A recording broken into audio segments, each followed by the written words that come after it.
El Antiguo Testamento no es solo un libro de historia y fe, es el registro de una batalla espiritual sin cuartel, donde la lealtad a un solo Dios se enfrentó a un panteón de seducciones mortales. Durante siglos, Israel, la nación elegida, estuvo rodeada de cultos que prometían fertilidad, victoria militar y riquezas, a cambio de un precio aterrador. Hablamos de deidades que exigían la inmoralidad en sus templos, o lo que es peor, el sacrificio de vidas inocentes. ¿Quiénes eran realmente estos dioses falsos que la Biblia condena con tanta vehemencia? ¿Qué rituales practicaban y por qué se convirtieron en la mayor amenaza espiritual para el pueblo de Dios? Hoy, viajamos a la antigüedad para desenterrar a las figuras más oscuras y poderosas del panteón cananeo, babilónico y filisteo. Desde Baal, el dios de la tormenta que desafió a Elías, hasta Moloc, la abominación que sedujo a los reyes.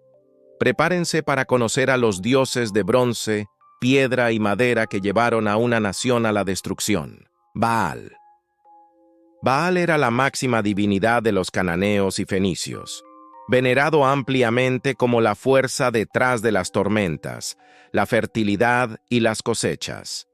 Su nombre se traduce simplemente como dueño o amo en las lenguas semíticas occidentales, consolidando su posición como figura principal de ese culto.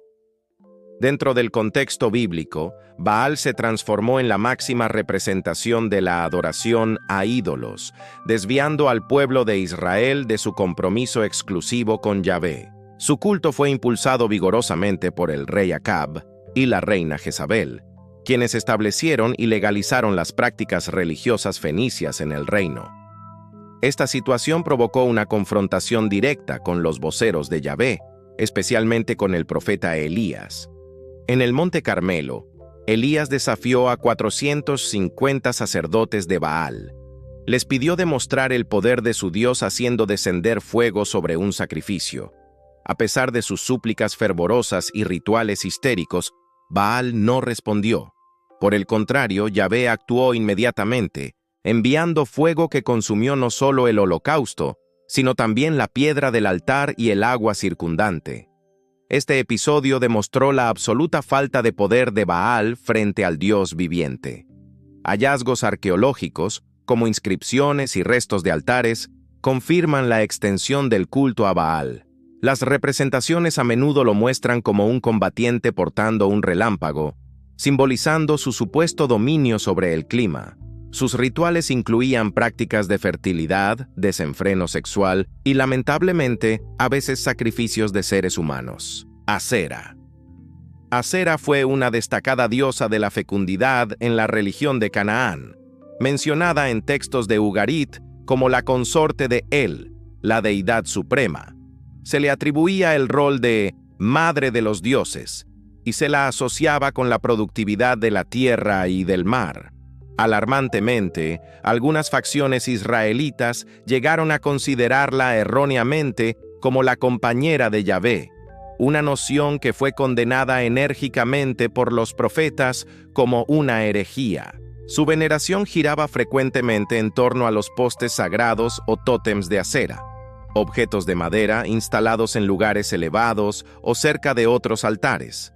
Estos lugares se convirtieron en epicentros de prácticas idólatras, incluyendo prostitución sagrada y ritos de fertilidad. Reyes reformadores los destruyeron para restaurar la devoción a Yahvé. Moloc. Moloc, conocido también como Molec o Malik, se cuenta entre las divinidades más detestables mencionadas en la Santa Escritura. Era principalmente adorado por los amonitas, aunque su culto se infiltró en Israel. Moloc es tristemente célebre por su exigencia de sacrificar niños, una práctica terminantemente prohibida por Yahvé. El libro de Levítico establece claramente que la entrega de infantes a Moloc se castigaba con la pena capital.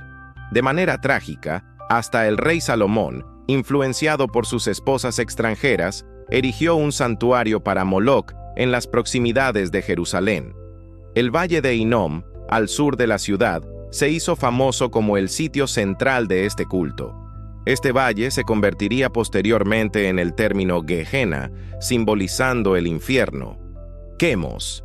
Quemos era el dios patrono del pueblo de Moab, una deidad asociada con el combate y determinante de los desenlaces militares. Al igual que Yahvé fungía como dios del pacto para Israel, Quemos era considerado el protector y la fuente de poder de Moab. La arqueología confirma su importancia.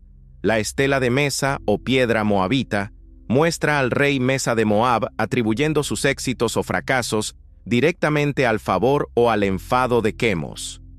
Los profetas lo condenaron como un adversario de Yahvé. Dagón. Dagón era la principal deidad de los filisteos, asociado con el grano y las cosechas, y a veces vinculado al océano. Cuando los filisteos capturaron el Arca de la Alianza, la exhibieron en el templo de Dagón como prueba de su victoria. Sin embargo, a la mañana siguiente, la estatua de Dagón apareció derribada, postrada ante el arca. Al día siguiente, la estatua cayó nuevamente, pero esta vez estaba destrozada, sin cabeza ni manos. Este evento demostró la supremacía indiscutible de Dios sobre el ídolo mudo. Ella fue una diosa notable de la fecundidad, el amor carnal y la guerra, asociada frecuentemente con Baal y estrechamente relacionada con la diosa babilónica Istar. El rey Salomón permitió su adoración, un acto que la Biblia condenó enérgicamente. Bel y Nebo eran las figuras divinas fundamentales de Babilonia, representando su poder espiritual y su dominio imperial. Bel, generalmente refiriéndose a Marduk, era el dios supremo, patrón de la ciudad. Nebo, Nabu, era la divinidad de la sabiduría y el destino, a menudo representado como el escriba celestial. El profeta Isaías se burla de ambos, afirmando que incluso estas grandes deidades babilónicas se doblarán y caerán bajo el juicio de Yahvé. Su profecía se cumplió con la conquista de Babilonia. Seres del consejo divino. La Biblia alude de forma intrigante a Yahvé presidiendo un cónclave celestial, una asamblea de seres espirituales referidos como hijos de Dios o incluso dioses, Elohim. El Salmo 82 describe a Dios juzgando en medio de estos dioses, a quienes reprende por su injusticia. Nefilim. Son figuras sumamente enigmáticas. Se les describe como los vástagos de los hijos de Dios y las hijas de los hombres, en Génesis 6, interpretado a menudo como ángeles caídos que procrearon una raza de gigantes o guerreros legendarios.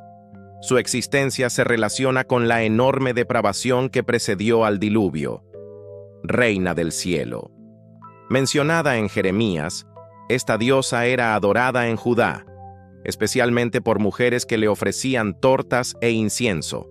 La gente creía firmemente que su prosperidad dependía de rendirle culto. Se la identifica comúnmente con Istar o Astarte. Tamuz. Una deidad mesopotámica que personificaba los ciclos de la vegetación, la muerte y el retorno a la vida. Ezequiel fue testigo de mujeres en el mismo templo de Jerusalén, llorando ritualmente por Tamuz. Nisroch, nombrado en el relato de 2 reyes, era el dios asirio de Sennacherib. Después de ser humillado por Yahvé, Sennacherib fue asesinado por sus propios hijos mientras se encontraba en el templo de Nisroch. Esto demostró la incapacidad del dios nacional asirio para proteger a su propio rey, Rimón, deidad siria de las tormentas y la lluvia. Se le menciona cuando Naamán, el comandante sirio curado por Eliseo, expresa su dilema. Se ha comprometido con Yahvé, pero teme tener que seguir inclinándose en el templo de Rimón por sus obligaciones oficiales. Merodach. Es la misma deidad que Marduk, el dios principal de Babilonia.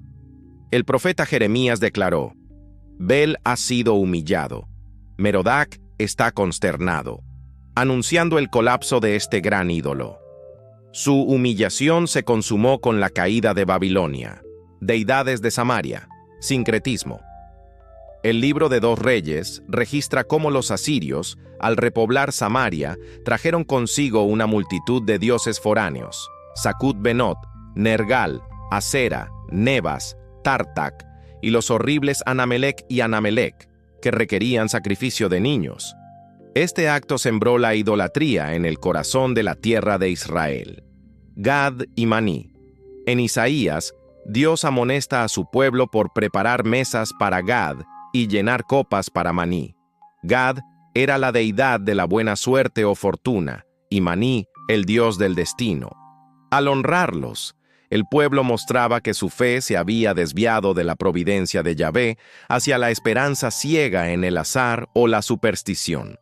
Y si los pensamientos que crees que son tuyos en realidad fueron implantados por alguien más, las tácticas más peligrosas del enemigo son aquellas de las que ni siquiera te das cuenta que están ocurriendo. Mira cada estrategia mortal que Satanás usa contra ti, explicada en detalle para descubrir cómo actúa y cómo puedes contraatacar. No te lo pierdas.